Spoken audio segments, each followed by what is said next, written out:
Clutch নিয়ে বাইকারদের গবেষণা আর অভিযোগের শেষ নেই। অনেকেই হাফ ক্লাচ ধরে বাইক চালান, অনেকে ক্লাচের সঠিক অ্যাডজাস্টমেন্টই বোঝেন না। এছাড়া দীর্ঘ সময় যানজটে বাইক চালানোর সময় একরকম বাধ্য হয়েই হাফ ক্লাচ ধরে অনেককে বাইক চালাতে হয়। এসব কারণে দ্রুত নষ্ট হয়ে যায় ক্লাচ প্লেট। বাইকারদের এত প্যারা দূর করতে বিশ্বে প্রথমবারের মতো মোটরসাইকেলে ই-ক্লাচ প্রযুক্তি যুক্ত করেছে হোন্ডা। ই-ক্লাচ প্রযুক্তিটি 60-70 দশকের হোন্ডা সুপার কাবের মতোই কিছুটা।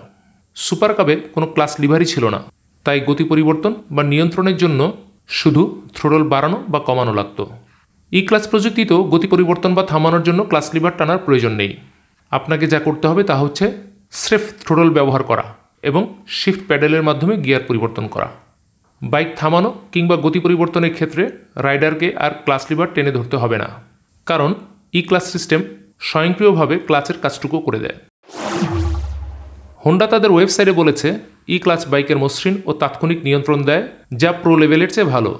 এটি টার্নিংগুলোতে বাইক চালানো আরও মজাদার করে তোলে এবং শহরের মধ্যে বাইকারকে চাপমুক্ত চলাচলের ব্যবস্থা করে দেয়। মজার ব্যাপার হচ্ছে, হোন্ডা তাদের বাইকে ই-ক্লাচকে ফিক্সড করে দেয়নি। রাইডার চাইলে যে কোনো সময় ম্যানুয়াল বা প্রচলিত ক্লাচ পদ্ধতিতে ফিরে যেতে পারে। এর জন্য তাকে টিএফটি স্ক্রিনে থাকা অপশনে গিয়ে ই-ক্লাচ বন্ধ করে দিতে হবে। হোন্ডা অবশ্য তাদের সব বাইকে ই-ক্লাচ প্রযুক্তি ব্যবহার করেনি।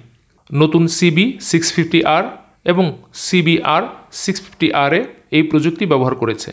আগামী দিনে হয়তো হোন্ডা তার অন্যান্য মডেলগুলোতেও এই প্রযুক্তি ব্যবহার করবে।